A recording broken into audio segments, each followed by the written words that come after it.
खबर उत्तर प्रदेश के मिर्जापुर जिले में आए ये आज राज्यपाल आनंदीबेन पटेल आज़ादी के आंदोलन से जुड़े शाहिद झुरी बिन की प्रतिमा का अनावरण किया। आज आज़ादी के शहीदों के द्वारा ही हम आज़ाद भारत में जी रहे हैं। भारत में रामराज्य आज़ादी के 100 साल पूरे होने पर पीएम चाहते हैं कि हमारा भारत विकसित हो। पिछड़े क्षेत्र में जहां बुनियादी सुविधाएं नहीं पहुंची है वहां भारत सरकार काम कर रही है। जब राज्य और केंद्र सरकार बनती है तो खोज कर लाभार्थियों के घर तक योजनाओं का लाभ पहुंचे। बेटियों की पढ़ाई मेरे लिए बहुत महत्वपूर्ण है। स्वयं सहायता समूह की ने बहुत अच्छा किया। आज हम भी आत्मनिर्भर बन सकते हैं। जब महिलाएं विकसित होती है तब भारत विकसित होता है। आज प्राइमरी स्कूलों में लड़कियां ज्यादा दिखाई देती है, लड़के कम दिखाई देते हैं। यूनिवर्सिटी में 80% लड़कियां गोल्ड मेडल लाती है।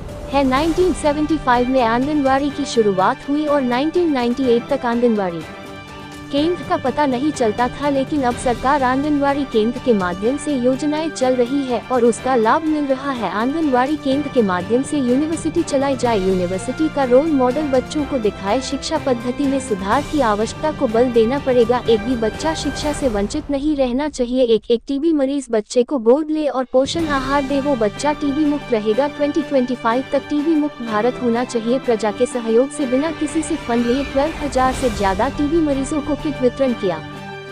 लेकिन मेरी बेटी को मुझे पढ़ाना चाहिए, ये विचार कहाँ से आया? ये विचार तब आया कि जब भारत में स्वयं सहायता समूह का गठन, महिलाओं को एकत्रित किया गया, उसका समूह बनाया, वे लोगों ने बचत इकट्ठा किया, बैंक खाते में जमा किया। इसके बाद राज्य सरकारों ने थोड़ी रकम दी और इसके बाद उसको ट्रेनिंग दी गई और आज वही महिलाएं अपना कारोबार चलाती हैं। वो तो आत्मा भारत, वही आत्मा भारत है। हर महिला आत्मनिर्भर बननी चाहिए। इस दिशा में जब ये काम हो रहा है तब स्वयं सहायता समूह को ये पता चला, हमें भी पता चला कि हम भी कुछ कर सकते हैं, हम भी कुछ कर सकते हैं, हम भी आत्मनिर्भर बन सकते हैं। और आज जब मैं जनपदों में जाती हूँ और ये महिला स्वयं सहायता समूह को देखती हूँ, उनके द्वारा बनाई गई जो चीजों का डिस्प्ले होता है, प्रदर्शन लगाया जाता है, वो जब मैं देखती हूँ तब मुझे लगता है कि अब सचमुच में भारत विकसित हो रहा है। क्योंकि जब महिलाएं विकसित होती है ना तब भारत विकसित होता है।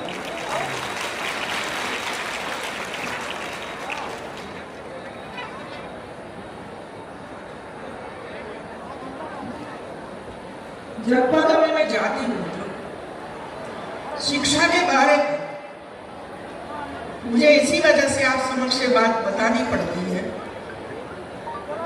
जब मैं प्राइमरी स्कूलों का विजिट करती हूँ तब वहां ज्यादा से ज्यादा लड़कियां दिखाई पड़ती हैं और लड़के कम दिखाई पड़ते हैं। जब मैं पूछती हूँ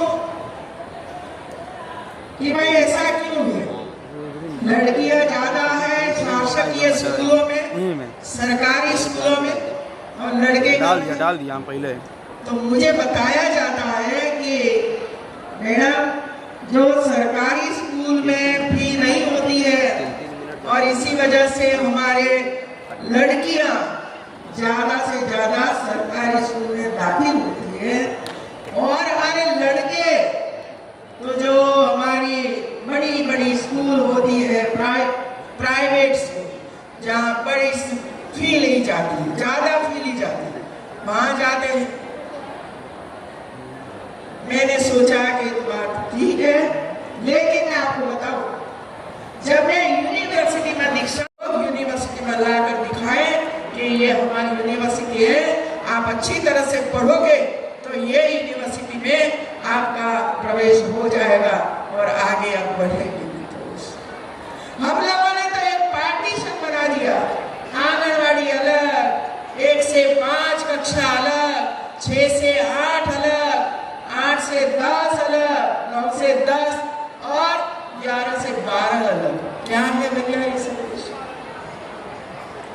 एक कंटिन्यूअस शिक्षा है, इसमें कोई हिस्सा नहीं होना चाहिए मित्रों, और सबको मिलकर काम करना चाहिए।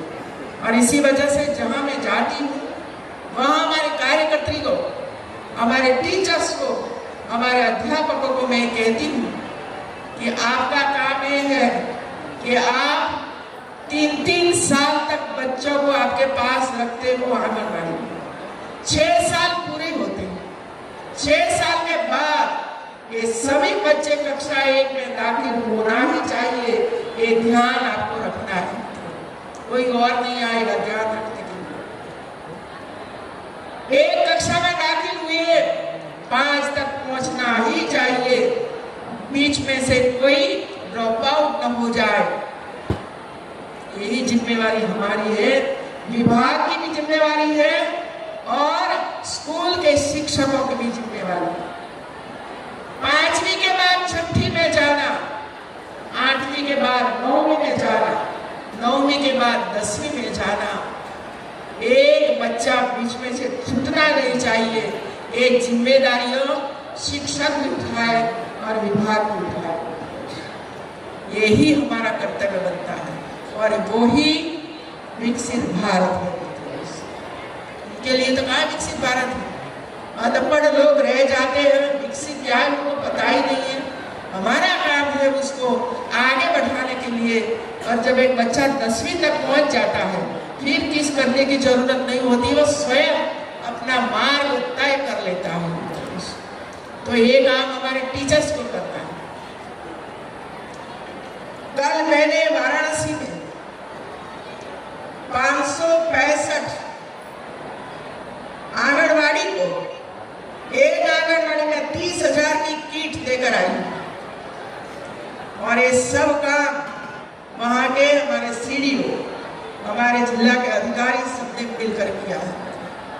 आज भी जो इधर दिया गया है, चाहे दिव्यांग बच्चों को दिया गया, चाहे महिलाओं को दिया गया, चाहे बेटियों को साइकिल के रूप में दिया गया, स्वयं सहायता समूह की महिलाओं को दिया गया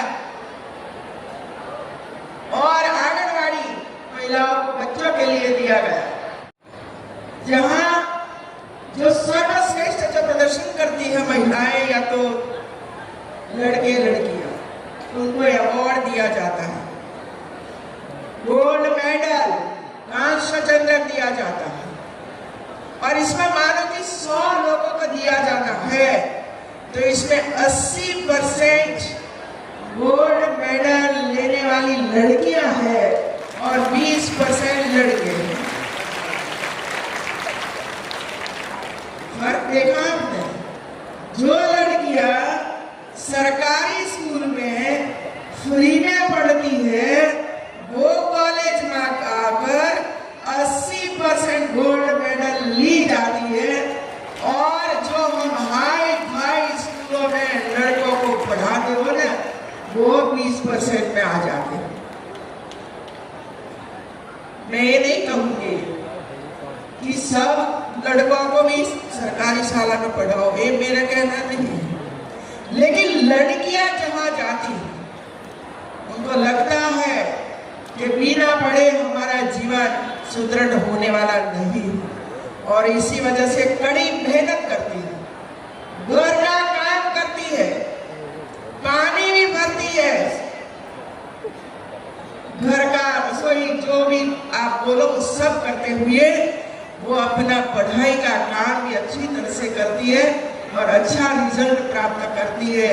और हमारा बेटा जो आप इसके पीछे पीछे घूमते हो, बेटा खाओ दूध पियो, वो बेटा वहां जाते जाते पिछड़ जाता है। ये मेरा अनुभव रहा है और ये सिर्फ उत्तर प्रदेश का अनुभव है ऐसा नहीं है, मध्य प्रदेश का वही अनुभव रहा है और छत्तीसगढ़ का भी वही अनुभव रहा है। और आज ये मेरा जो अनुभव है मैं आपके सामने रखती हूँ मित्रों। आंगनवाड़ी, छोटी सी आंगनवाड़ी, मैं जब गुजरात में 1998 में पहली बार मंत्री बनी और मुझे महिला बाल कल्याण विभाग और एजुकेशन डिपार्टमेंट दिया गया। एजुकेशन डिपार्टमेंट को तो मुझे बहुत ही अनुभव था, इसमें काफी रिफॉर्म किया, लेकिन महिला बाल कल्याण में ये हमारी आंगनवाड़ी कहाँ चलती है, कौन चलाता है, किसी को पता नहीं था। देखिए वो 98 की बात मैं कर रही हूँ। 98 75 में निर्णय हुआ था आंगनवाड़ी का।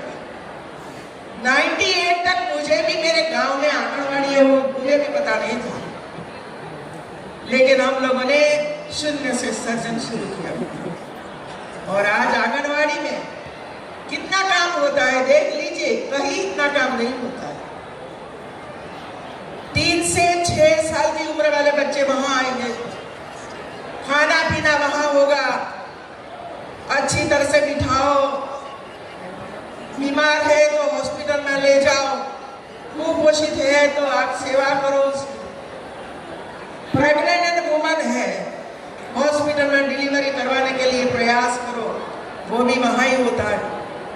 हमारी किशोरियां जो भविष्य में मां बनने वाली, उनको भी कुछ खाने पीने का इंतजाम करो कि जिसकी वजह से कुपोषित बच्चों का जन्म न हो।